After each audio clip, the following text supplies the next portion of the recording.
వైజాగ్ తరహాలోనే కర్నూలును కూడా తీర్చిదిద్దుతామన్నారు మంత్రి టీజీ భరత్. కర్నూలు జిల్లాలో పర్యటించిన ఆయన పలు అభివృద్ధి కార్యక్రమాలకు శంకుస్థాపనలు చేశారు.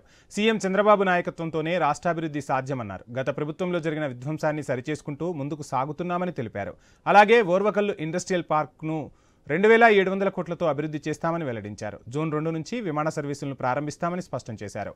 అందుకు సహకరించిన కేంద్ర మంత్రి రామ్మోహన్ నాయుడుకు, ఇండిగో కంపెనీ ప్రతినిధులకు ప్రత్యేక కృతజ్ఞతలు తెలిపారు.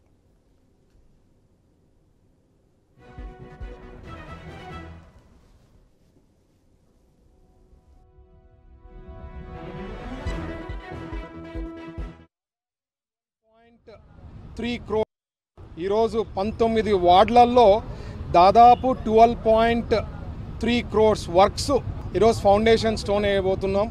ఇవన్నీ కూడా 2 to 3 months మ్యాక్సిమం కంప్లీట్ చేయాలని ఆదేశాలు ఇవ్వడం జరిగింది. వాళ్ళతో కూడా కమిట్మెంట్ తీసుకుంటున్నాం.